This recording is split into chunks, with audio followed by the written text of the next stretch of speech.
What's up, everyone? This is Ryan with Walk It Off Sports, and I'm coming to you tonight to talk to you about those University of Georgia football Bulldogs. Yes, sir.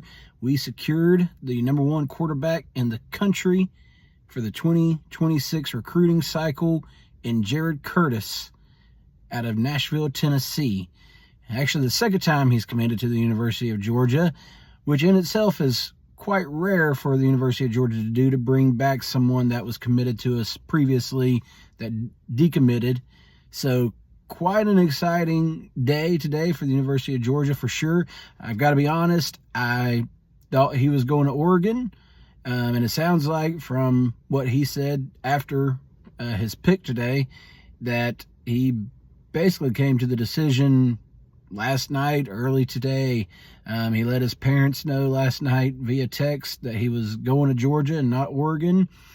Sounded like he talked to the coordinators last week, and Friday really kind of, thought things through and kind of let the coordinators know on Saturday morning or Sunday morning, one of the two, and just really, I guess, came to peace with his decision this past weekend and announced today for the DAWG. So very exciting. This is the first time that Georgia has landed the top rated quarterback in the country since Matt Stafford back in 2006. So it's been a while. So it's great to have him in the fold. And as everyone knows, we're a long ways away from National Signing Day, so the ink's not on the paper yet, so anything can happen. And we all know that Dan Lanning in Oregon and Ohio State and any of the other potential suitors out there that can pony up some extra bucks are probably going to continue to keep calling. Dan Lanning, cut from Kirby Smart coaching tree. If you say Nick Saban, then argue with the wall. You're wrong. If you're going to say anybody not named Kirby Smart, then you need to say Mike Norvell, because he was with Norvell at Memphis before he came to Georgia.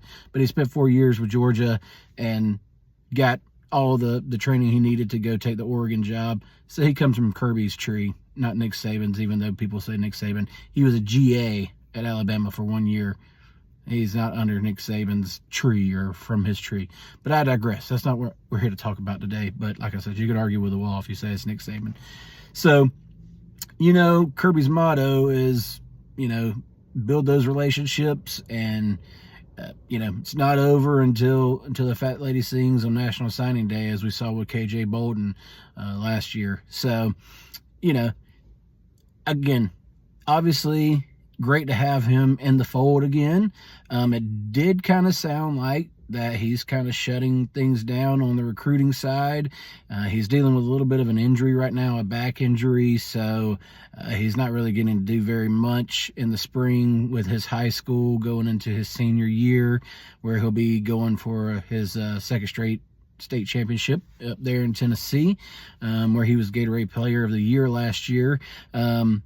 But, sounds like he's really wanting to just focus now on recruiting for the University of Georgia, which is great. Had some great recruiters throughout the year, and throughout the years to kind of help get the team where it needs to be and where it has been the past 5, 6, 7 years. And so looking forward to seeing what he can maybe bring into the fold along with him. Jackson Cantwell being one of the big names that kind of is the first one that jumps off the page at people.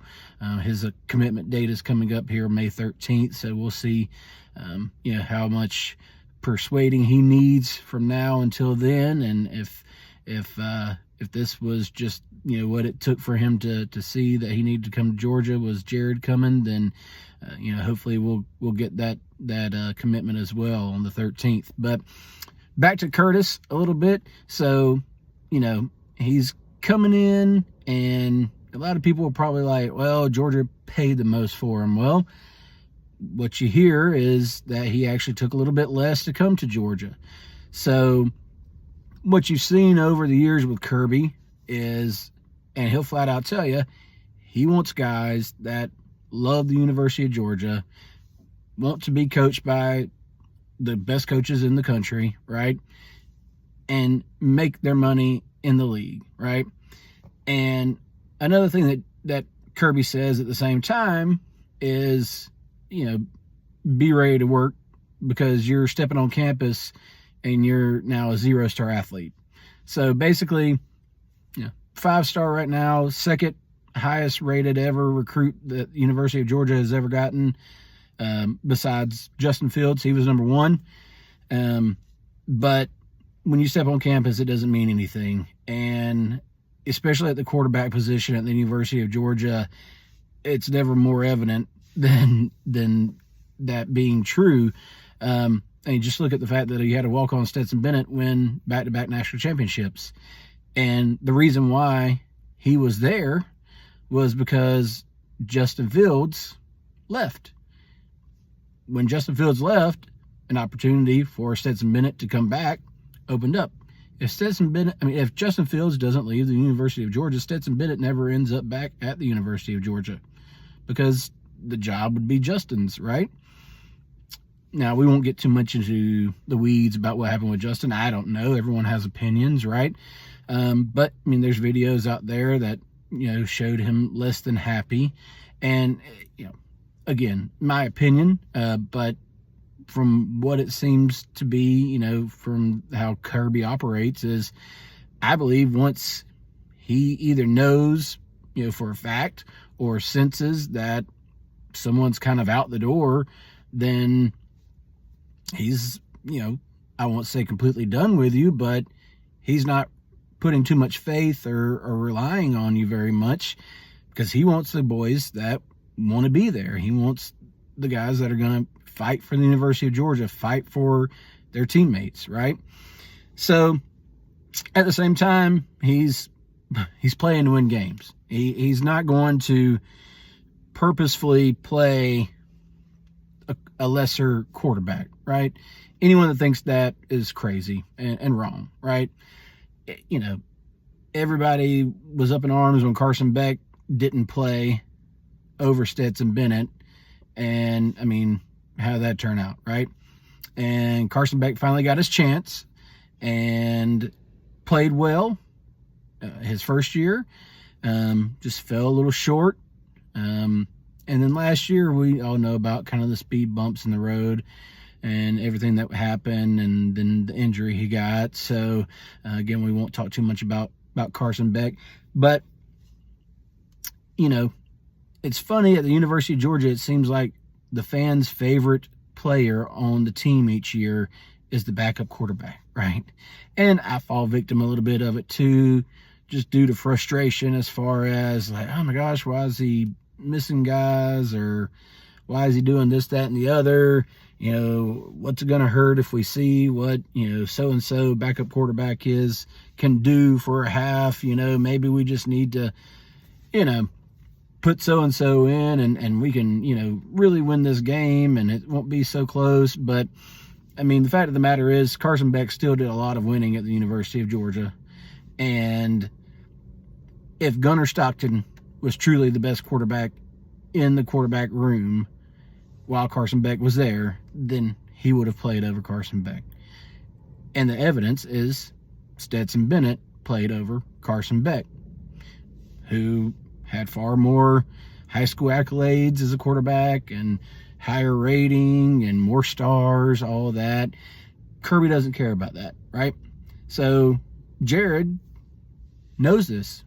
He realizes he's got to come in and work, right? But one thing he probably saw was when I get there, right, the competition is going to be Ryan Puglisi and Ryan Montgomery. Primarily, those are going to be the top two, presumably, quarterbacks, unless we dip into the portal for whatever reason, to try to beat out. And so he probably, was thinking, well, I kind of like my chances, not knocking Ryan Puglisi because, there's a big contingency of the University of Georgia fans out there right now that's thinking that Puglisi has a good chance to beat out Gunnar Stockton this year. Now, I don't know how much of a QB battle actually exists right now at the University of Georgia. I feel like it's Gunnar Stockton's job, and that, barring injury, that we will see Gunnar Stockton start every game this year for the University of Georgia. To certainly expect to see Puglisi get in, for, mop-up duty a little bit. But I just really don't think there's much of a competition there. But there's, contingency of the fan base that thinks Puglisi may end up winning the job. And maybe he does, right? Because, again, Kirby says everyone comes in with 0 stars and may the best man win, right? But Jared was saying all the right things today. Made it sound like he was ready to get in and work.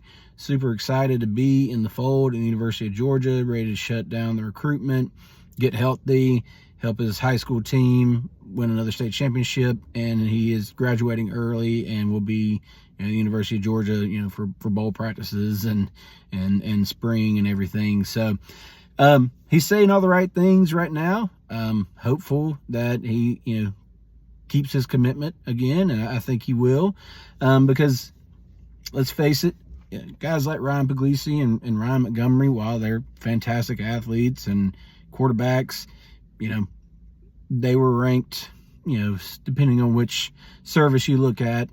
Puglisi was somewhere around 9 or 10 as far as quarterbacks in the country, and Montgomery was around 11. So to get the number 1 quarterback in the country obviously is a huge deal. And, sounds like we maybe got him at a little bit of a bargain anyway.